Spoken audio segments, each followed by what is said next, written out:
Welcome to Stories After Midnight. We'll be reading a story today called When I Was 13 Years Old, I Solved Mysteries with My Friends. Case 11, The Disappearance and Subsequent Brainwashing of Aris Caine. It's part of a series that is being tentatively known as the Strings Murders. It's by Trashtia, so I really hope you enjoy it. And before we begin, just the hugest of shoutouts to my patrons for helping make this video possible and every video hereafter. Let's get started. Middleview, the town I grew up in, is not real. Neither were the first 15 years of my life as a teen detective. I know what Middleview is, and the people behind it. I know who murdered my friends, and to an extent, I know who I am. So now, I'm asking one more simple question.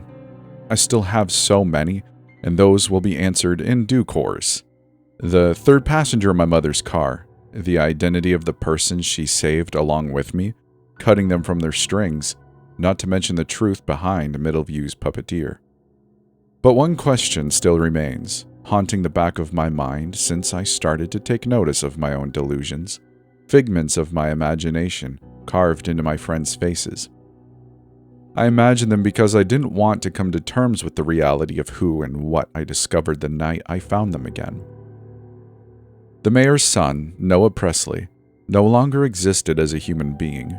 A thing made up of patchwork skin and muscle and bone molded into a puppet. Aris Caine's head was completely hollowed out, his spine twisted and modeled into a stand for his puppeteer.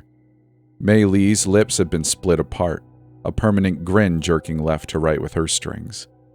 But even as my imaginary friends, something is far too real about them. Through fragments inside my memory, I saw older versions of them. I saw them inside the facility when I was hopped up on wacky gas, and then again, deep inside the memories my mother had attempted to wipe away. So I ask myself this: who exactly are the Middleview Four, really? Presently, my mind is being tugged left and right, like I was still stuck on strings.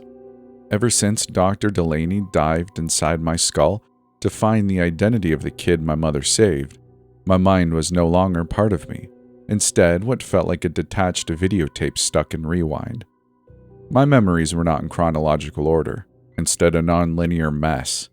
They hit me when they wanted to hit me.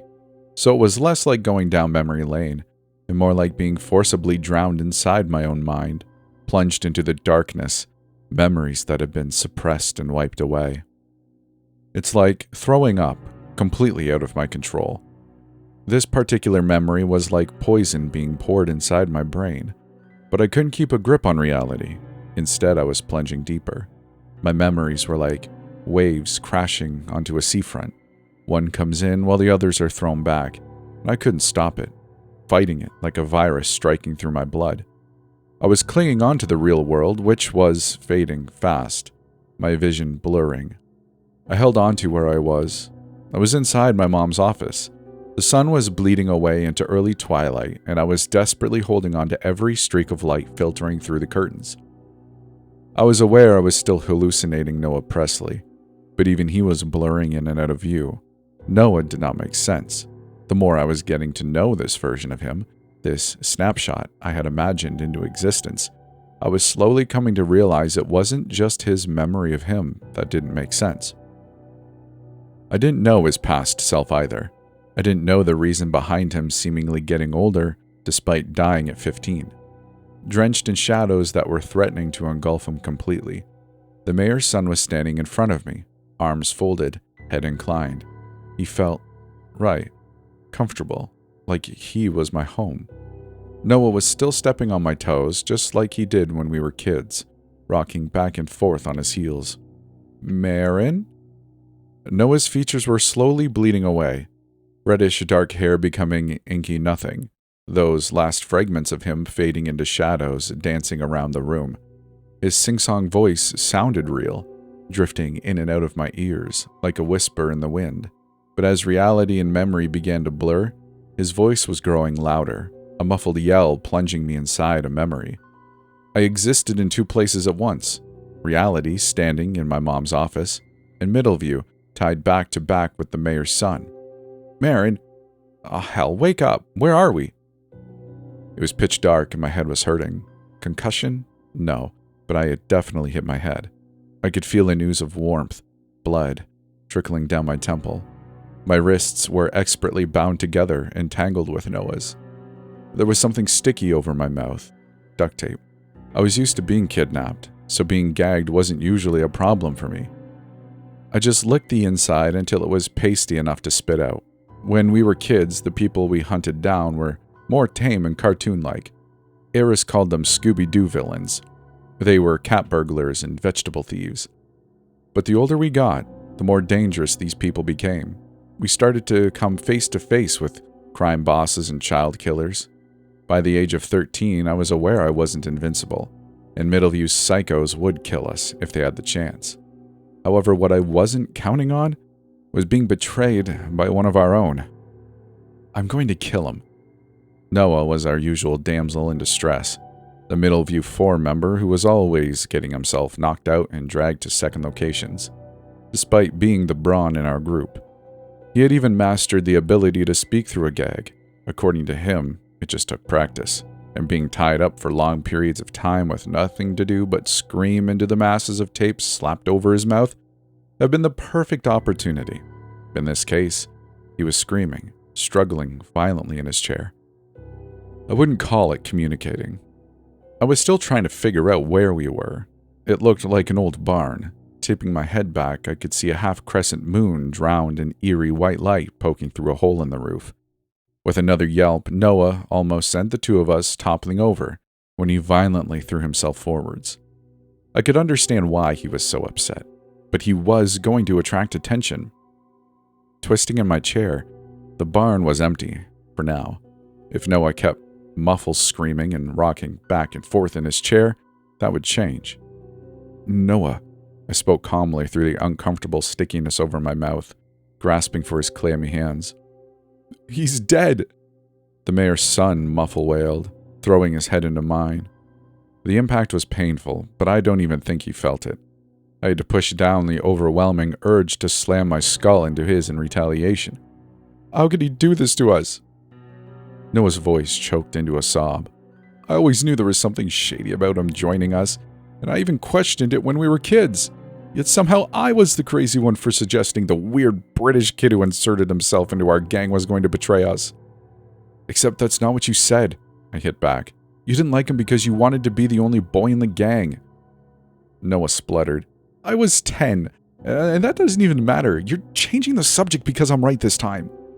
Damn, he was so annoyingly, infuriatingly right. I'd come to realize my best friend was a lot more sensitive than I thought. Noah valued the four of us less like a group of friends, more akin to a family. Let him explain himself, I whispered. He's clearly in some kind of trance. That fast? Noah spat the tape off of his mouth, his voice more of a slur. I could still hear the effects of him being thwacked.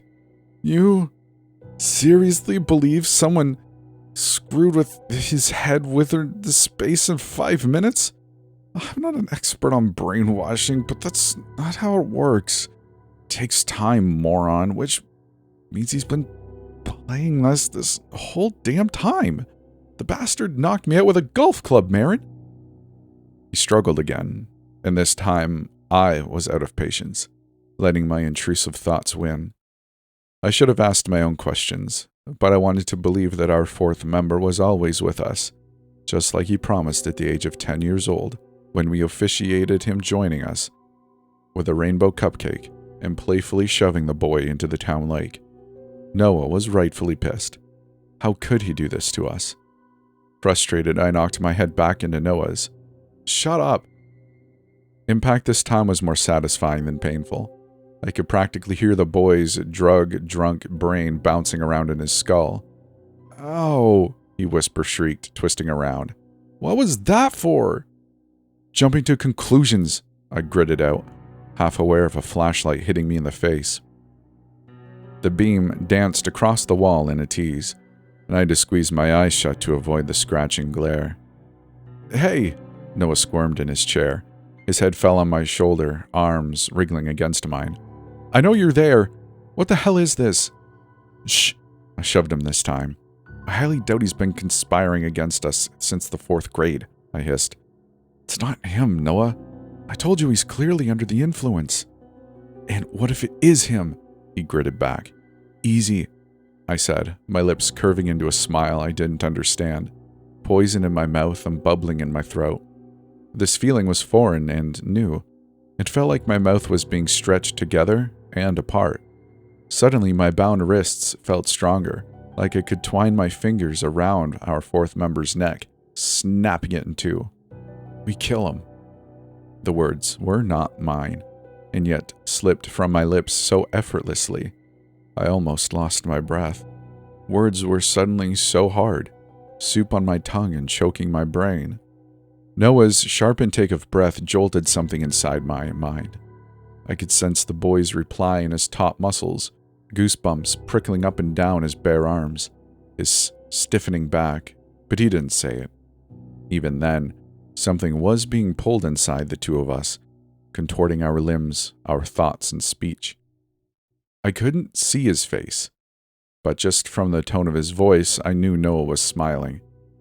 Right, he whispered, his voice more of a breath. We kill him. Despite his words, Noah's body was struggling to act complacent. He knew something was wrong, but I don't think he could speak. If I squinted my eyes through the blinding flashlight in my face, I could see them. Lines. Lines that were above me and below me, crisscrossing and entangling. I already knew they existed. In every instance I saw them, I was told to forget them. I was told I wasn't allowed to look at them, but not this time. We were awake. You can see them, right? Noah breathed. Yeah. This time there were no voices in my head to look away and avert my gaze, no piercing eyes to tell me to forget. It was just me and Noah and the suffocating control both of us were now fully aware of. I opened my mouth to correct myself, to demand answers from the shadow looming closer to us, when my mind retracted again, detaching itself from the memory and plunging further down. I had no time to breathe, no time to anchor myself to reality, where I was kneeling on my mother's sheepskin rug, warm red pooling down my face with my imaginary friend standing over me. It was going to kill me, I thought dizzily. My words felt distant and wrong, disconnected from my body. Whatever this thing was, what Dr. Delaney had planted inside my mind, was going to kill me. If I could liken this feeling to anything, it would be drowning, suffocating in oblivion, dragging me down, down, and down. The memory was agony, already sending my brain into a spasm. I remember waking up, my throat filled with blood. I was lying on my back, a halo of fake hair spread around me. I opened my mouth to scream when agonizing pain ripped through me, a cutting blade just missing my face. Except I didn't have a mouth. I didn't yet have arms or legs. I just had eyes that were wide and wrong and misplaced, drinking in the world around me that felt far too big. Blinking my new eyes wide, while the start of my lips stretched wider, I could feel my throat muscles twitching, but I didn't have a voice yet. The room was made up of 4 concrete walls, and each one had its own pattern. The first wall was covered in old entrails, while the second and third were spattered with old and new crimson, like someone's idea of a twisted canvas. There were figures wearing pale blue masks. They talked about my body parts like me. Above me hung a monster made of metal, a humming beast that ran up and down a body I could not feel yet. I could see red string bleeding from parts of me that were not yet attached. Glittering red, pretty ruby red, seeping over the edge of my bed. It was so beautiful, real and red. I felt my not mouth choking with sobs. The figures ignored me when I struggled. They left after a while and the machine stopped, slimy red string still clinging to its blade. They were part of me, all the way down my torso, and threaded through my arms and legs like artificial veins. Strings. Strings that I could feel, entangled with my flesh and bone. Every organ, even my breath, attached to my new mouth. The figures came back to play with my lips and prod at my eyes, and then left me again, lying in my own blood, my gaze flickering across ceiling tiles. When the machine started up again, I finally had a mouth to scream, forcing my tongue through the stitches cruelly holding my lips together until a silhouette appeared looming over me. Time had passed. I wasn't sure how much time, but it was enough for me to notice bright red light bathing him in a hellish glow. Dressed in blue hospital scrubs, a mask over his face, this boy looked a little too young to be a nurse. There were things about him that stuck out to me, familiarity bleeding into my foggy mind. I recognized his eyes already pinched with irritation, thick sandy blonde hair that had grown out into mousy curls.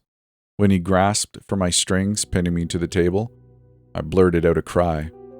Aris Caine pulled his mask down with one hand, slamming his palm over my mouth with the other. "It's me." He manically gestured to his face. "Shh, if you keep screaming like that, you're going to get us caught." Now fully aware, I drank all of him in. His hospital scrubs were definitely stolen, belonging to Dr. Layworth.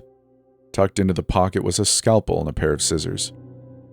Aris lifted his own arm, which, like mine, was bleeding strings entangled with his veins. He sliced them away easily, before untying my left wrist.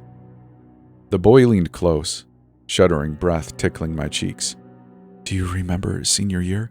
he whispered, his fingers working to untangle my strings. "You had a panic attack and walked out of your exam, so we sat in my car with Chipotle and did breathing exercises." Aris inhaled, coaxing me to do the same while he cut my strings and, like severing an umbilical cord, it hurt.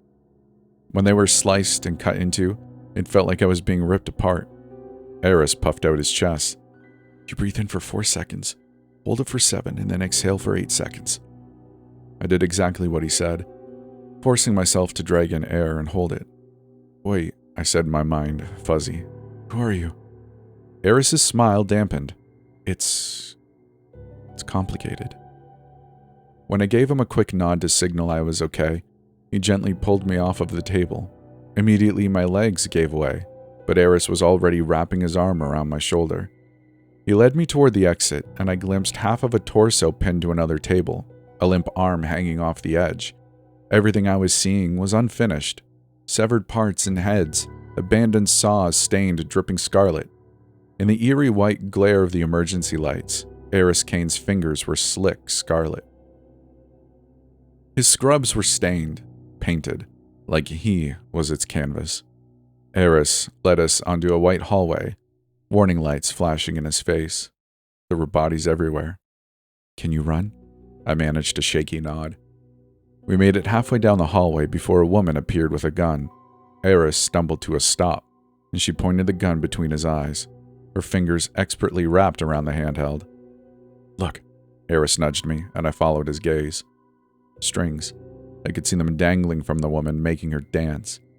She opened her mouth to speak, only for her throat to open up, sliced straight across by an invisible hand. I blinked. No, not an invisible hand. Noah Presley, who was standing behind her, his fingers wrapped around the scalpel protruding from her throat. His clothes confused me, a paper-thin hospital gown hanging off of a much thinner frame tucked into a pair of jeans. His cheeks were gaunt and malnourished, those same teasing eyes a lot more hollow than I remembered. Like Aris, Noah's reddish curls had grown out, tousled and uneven. When the woman dropped to the ground, he stepped forward, a tall brunette standing by his side. May. Somehow she was even more beautiful. Her pigtails were longer, a thick fringe glued to her forehead. May was paler than I remembered. Her skin complexion had been played with, transforming her into more of a porcelain doll. The white hospital gown hanging off of her almost bleeded with her skin. I took notice of the curve in her jawline, brand new green eyes instead of the steel pipe-stained scarlet clutched in her fist. May caught my gaze, doing her best to hide the pipe. Noah ducked to pull the scalpel from the dead woman's throat, wiping it on his pants, and then jumped to his feet, flashing me a grin. "Yo!" His gaze flicked to Aris like a disapproving dad. He scowled. "What the hell, dude? We leave you for 5 minutes and you go on a killing spree?" Aris folded his arms. "It was necessary," he said, pulling us into a run. As usual, Aris led, Noah at his side. I stumbled alongside them. We reached a door and he held up the ID tag he'd stolen. Thankfully, the light flashed green. We've got to get out of here before they bring out their secret weapon. The roof is 10 floors up, and I only took out the guards on this level. May swung the pipe, bringing up the rear. How many? Too many, Noah said. The three's synergy took me off guard. May acted as a guard. She walked slowly, scanning every corner for pursuers. When I stepped in front of a camera, she grabbed my shoulders gently and shoved me forwards, urging me to run. Aris tossed the ID tag to Noah, and he caught it, throwing it over his neck. Another door opened, and we slid through. Aris was already ahead, out of breath. So are you ever going to tell us about what happened in the factory? May kept to his side, throwing open a fire door. You really want to do this now? Well, yeah, if she's the only one who remembers. Noah scoffed. I think it's pretty obvious she has no idea who we are. Stop. The small voice crackling through overhead speakers brought us to a standstill, jerking back in our strings. I thought they were gone, but sure enough, there they were, bleeding from my arms and legs, holding us in place. We did stop, our bodies freezing, bobbing along on scarlet strings. The little girl's breathing was labored, her sobs pulling me left to right. I want you to stop, she gritted out, and Noah dropped to the floor. I want you to stop moving, to stop breathing, to stop. Her tantrum filled my skull, severing control over my body. I felt my knees hit hard marble, all of the breath sucked from my lungs. The sound of heavy footsteps flooded my ears, and I was limp, my head hanging, my body more of a marionette in a stranger's arms. Speak, the girl mumbled, and my mouth opened, my lips painfully coming apart to mimic her exact words. In the corner of my eye, the others were doing the same. I belong to Marin, the creator of Middleview, the girl cried, and so did my mouth. I belong to Marin, the creator of Middleview. I will not try to escape again. My teeth clashed together, mimicking hers. I will not try to escape again. If I do, I will become a real doll. If I do, I will become a real doll. She paused. Look at me. I want you to look at me. My head snapped up, my gaze trained on the camera blinking down at us. You're too old, our puppeteer grumbled. I liked you at first because you are like my older brothers and sisters and fit inside my puppet show. But there's one teensy problem. I was pulled forward, my head snapping back. The Middleview Four are always teenagers. Aris dropped to his knees. They never grow up. May was tossed to the side.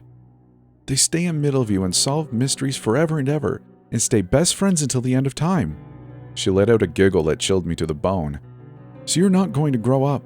I'm going to make you into real puppets, and you're going to stay in Middleview forever. Doesn't that sound like fun? One of us tried to escape, tried to tear from their strings. I had no idea who it was, but if I could guess by the sharp hiss next to me, it was the mayor's son. Noah was yanked back, and so were the rest of us. She screamed in frustration, her fingers tightening around our strings. Don't leave me. The little girl started to cry, and something warm hit my cheek. Rain. It ran down my brand new face, trickling into my mouth. The rain tasted like salt. Why do you always try to leave me? She sobbed. I don't want you to leave. Rain. Rain took me back to a car ride down a seemingly endless road. Streetlights dancing in my eyes and a starless sky. The memory was familiar by now. I was curled up watching raindrops thunder against the glass of my window when my mother stopped singing, her fingers retracting from the third passenger's hand. In flashes of consciousness, the figure in the front seat fell limp, their head hanging forward. Mom gently coaxed their shoulder against the pane. I half wondered if she had drugged them too. I slept for a while, my body heavy from the drugs turning my brain to mush. In intervals, loud noises woke me up, only for the gentle lull of the car to send me falling. Mom continued to sing to the two of us, her soft voice swaying me into slumber. The slam of a car door woke me up, my eyes flying open. I was drooling on the window, a thin line of saliva sliding down my chin. Twisting my head to the left, it was my door that had slammed shut. Mom was back in her seat, phone to her ear. Blinking rapidly through a thick layer of fog, I noticed the passenger seat was empty. "I have Peter Young," Mom said, glancing at the rearview mirror. I dropped my head to pretend I was sleeping, but Mom wasn't checking on me. It took me a disorienting moment for my heavy thoughts to untangle. There was something pressed against me, a heavy weight lying over my legs. The third passenger was a guy. In the corner of my eye, the figure was twisted like a pretzel, their head uncomfortably pressed against the right window, while I took the left.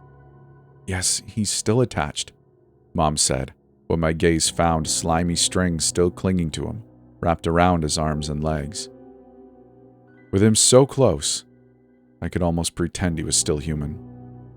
But then I saw the back of his head, a shallow mess of strings bound around his spine, and something acidic slithered up my throat. I turned away from him. I didn't want to know who it was. Whoever it was, they were no longer who I remembered them as. I felt sick, my stomach twisting. The hollowed-out shell of one of the Middleview Four was lying lifeless over my legs, and I couldn't move to squirm away from them. Mom sighed. "I just want your promise that my daughter will stay out of whatever game you're playing." Her tone hardened. "I cut him down earlier." "Yes, Marin figured it out." Mom snorted out a laugh. "How am I supposed to track her movements? She's 23. Mom was seemingly cut off, letting out a frustrated hiss. "No, I told you my daughter is no longer a part of it. If I have to, I will move her across the country." Her fingers tightened around the wheel. "Yes, I'm serious. I have Peter Young. Take him or leave him." Mom swerved right, avoiding an oncoming truck, its headlights searing my eyes. Well, that's your problem." "No, I'm not negotiating. If you want Peter, I'm about 10 minutes away. I gave him enough R95 so he's not going to be any trouble." "Yes, I can confirm he's just a doll. I don't think he's fully conscious." Mom was cut off again, her fingers growing white around the wheel. "Delaney wants inside her head. He's in charge of finding the missing kid, and Marin will be the first person on his list. Block my number after this meeting." When she ended the call, Mom slammed her fists into the wheel and the third passenger jolted, their legs stretching out. It was a lot more human than I'd realized. I didn't think puppets had leg cramps. I don't know how much time passed before I roused again. This time the car had stopped. Rain was slamming against the window, but this time I could feel it soaking my hair and cheek. I was curled into the seat, my head pressed into rich-smelling leather. The car door was open, an icy breeze lashing against my cheeks and blowing my hair back.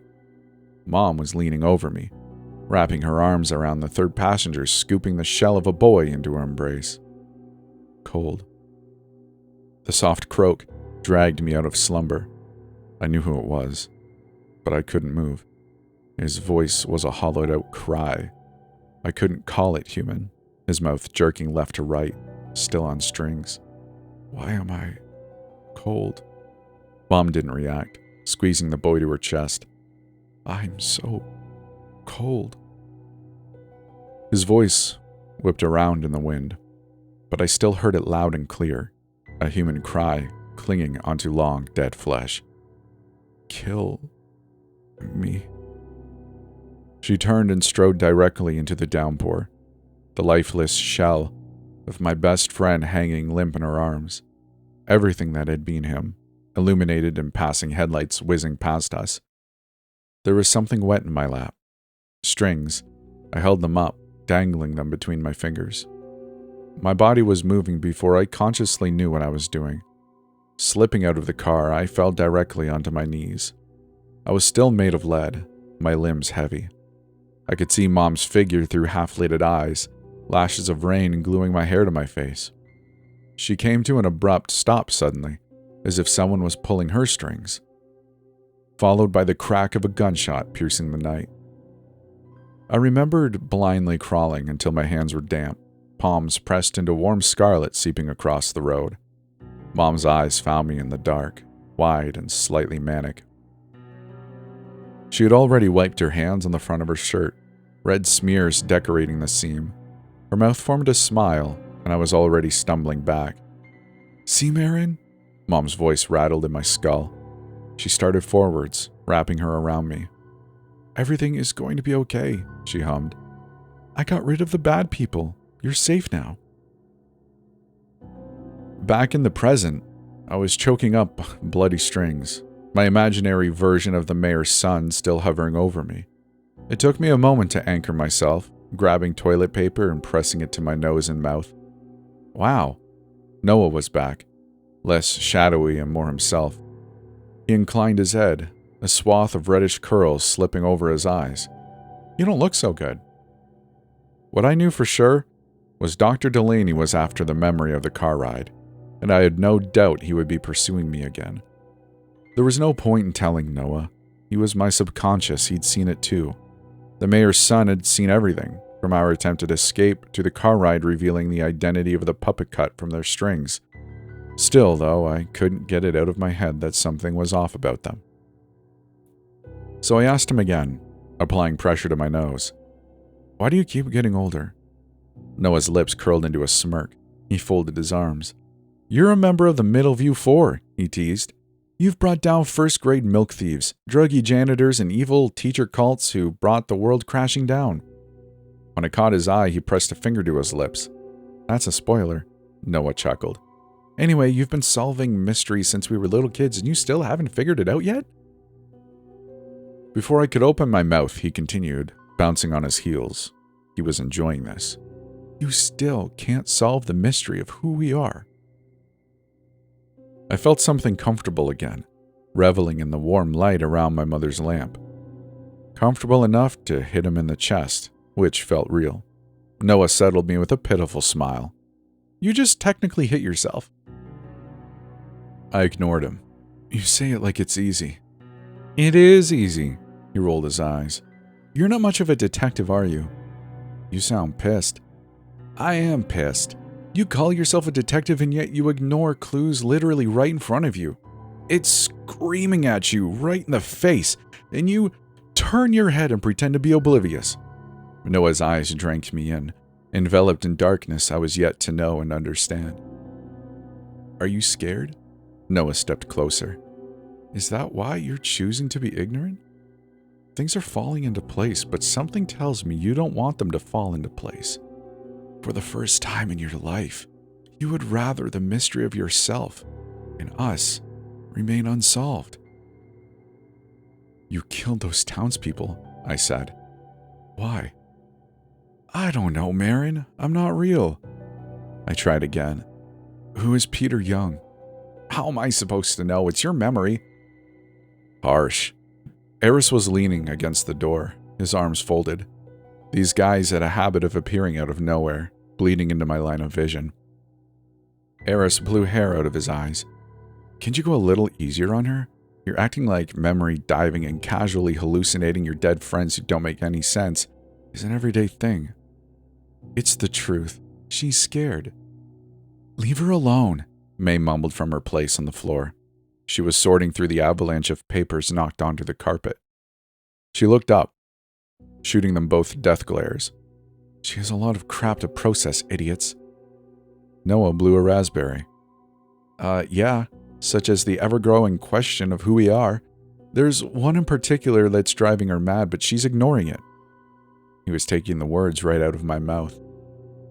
Noah Presley was fluctuating the more I got to know the memories of him, his eyes growing increasingly more void, ever since the broken jigsaw pieces in my head started to fit together. I'd been growing more anxious of my own identity, and who the four of us really were. They were dead, puppets on strings in a stage play. Over the last few days, more and more details were sliding into place, puzzle pieces I wish wouldn't fit, closer to the truth, closer to the identity of the boy in my mother's car who she saved, closer to the questions behind them, being dead at 15, and yet I had seen them a lot older, covered in blood and armed with scissors. My imaginary friends couldn't decide on what age they were. "There!" Noah's voice surprised me. He was watching me, head cocked to the side. The mayor's son was thinking ahead as usual. He was already joining the dots. He leaned forward and blew in my face, that infuriating smile growing. That's what's driving you mad, Marin. And it's scaring you too, because realistically, how possible is it for 3 15-year-olds to be killed, turned into mindless dolls, and then appear in your memories grown up? Noah followed my gaze. Oh, you have questions. But you don't want to ask them. The boy jutted his chin. You know what I'm talking about, right? I did. Aris. Inside the room, drenched in red, he said something that stuck inside my head. May held up a crumpled piece of paper. It was the list of subjects. Zip it, Presley. Do you want to screw with her head even more? She jumped to her feet. So we're all agreeing that these are the kids responsible for all of this. Aris nodded slowly. Makes sense. These little brats wanted dolls and we were all they had. May perched herself on Mom's desk. Okay, so we start there. She nodded to me. The girl in your memory. May inclined her head. What did she do? Noah folded his arms when I choked on my response. See? She doesn't want to talk about the elephant in the room. Elephant? May frowned. I knew what he was talking about, but getting to that can of worms could wait. I've got this, Aris announced, standing over me. It's just a matter of asking her questions that ignite memories. I read about it in a book. The boy turned back to me, cracking his knuckles. His smile was reassuring, but Aris Caine was just my subconscious, and my subconscious was demanding answers. Okay, so tell me about what we did in our last semester of high school. Noah's head snapped up. Seriously? Seriously. Aris ignored his glare. We want to know who we are, right? The mayor's son looked comfortable leaning his head against the wall. Well, yeah. He did the scrunchy nose thing he did when he was trying to be pedantic. But isn't that too pushy? Says the guy who was grilling her to take another deep dive. May chuckled, flicking through one of Mom's books. Aris sighed. Like I said, I've got this. He twisted to me like I was his test subject. Senior year, what did we do? I had to swallow sour paste. Is that a trick question? Nope. I was aware of May and Noah's gazes burning into my back. Nothing, I said, my gut twisting into knots. Mom took me away this summer before sophomore year. You died and they brought you back as those things. Thinking back, I was hounded by the memory of being paralyzed in my mom's car. Bloody strings slipping through my fingers, a heavy weight across my legs. Aris held my gaze, his expression crumpling. It looked like he might say something before he snorted, dancing back. Geez, when you put it like that, it sounds super depressing. Yes, but she's not answering your question. Noah was suddenly directly in front of me. In overexposed light, his hair resembled fire licking across his forehead. Yeah, we were brought back and turned into dolls. We've been through all of that 1,000 times. He held up his index. But you're missing one vital detail. You, I said. What you did the night we searched the string factory. Noah's lips pricked. He raised a brow, lowering his voice. Oh, now you're blaming me? You really don't want to talk about the elephant, huh? Stepping back, he winked at me. Suit yourself. You remembered most of the car ride, so you just need to think and stop dwelling on the past, right? In the corner of my eye, a shadow hung from the ceiling. Blood seeped across the floor, pooling on my mom's desk. Aris let out a sharp hiss, May squeaking, lifting her feet up on the desk. Tipping his head back, Noah blinked through sharp red dripping onto his face, trickling down his cheek, just like when we found May. When the light caught his face, bringing his eyes to life, he was wearing his crown again. This crown was different from what I remembered, when he was gutted by the cult of kids. Noah's corpse wore a crown of entwined daisies as a way of declaring him no longer an omen. This one was made of blood-stained roses, a crown of glass and thorns. The boy whipped it off his head with a scowl, straightening up. That's what I mean by dwelling on the past. Nice crown, Aris chuckled. Meanwhile, I was turned into hamburger helper. It's all yours. Noah threw it at the boy, who caught it, placing it on his head. No offense, but I would rather be dragged through a meat grinder than be the so-called king of a cult run by our psychotic superfan.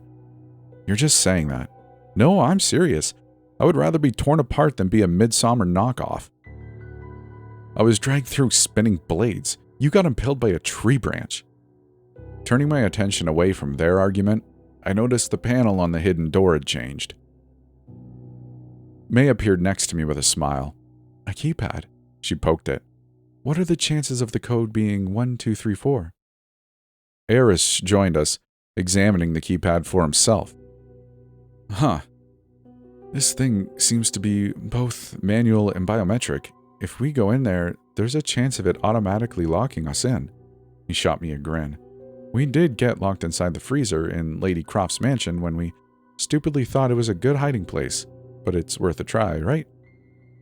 Noah threw a screwed up piece of paper at him. There's a 100% chance that door's armed. Also, we got hypothermia and almost died, genius. Aris tipped his head back. So what do you propose we do? You heard Marin's mom. Delaney is coming back for her. Yeah, that was at the back of my mind. I'm still scared he's going to come back. Noah grinned. We meditate. What?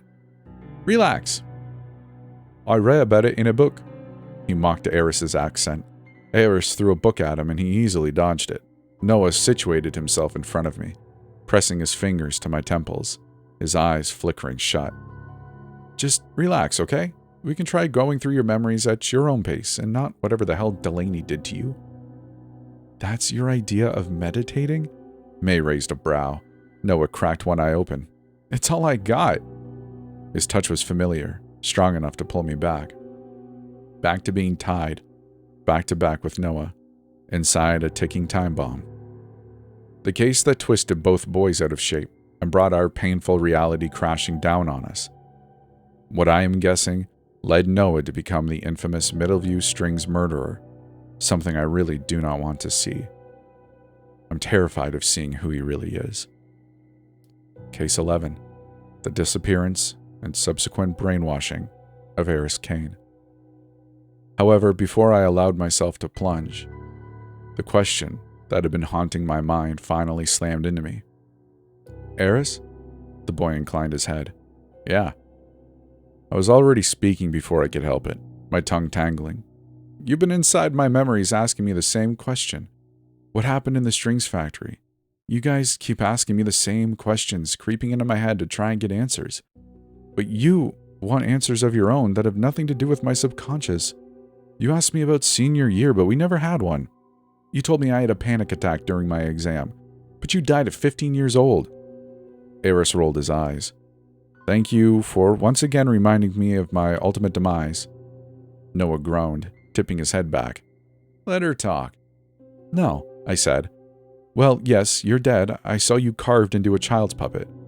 Thanks. I swallowed. It felt like the penultimate part of the mystery when I was piecing things together.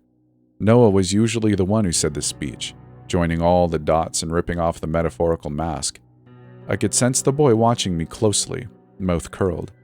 I swore every time I looked away from the mayor's son, his eyes were growing darker, more hollow, like he was waiting for something. But you remember a senior year when I had that panic attack. You remember being 17 years old. Which means... May slowly got to her feet, her eyes widening. We know what it means. It's obvious. What we need to figure out is how it's possible. Leaning against the wall, Noah wasn't smiling. I could almost mistake his expression for pain. Somehow, our fourth member grew up.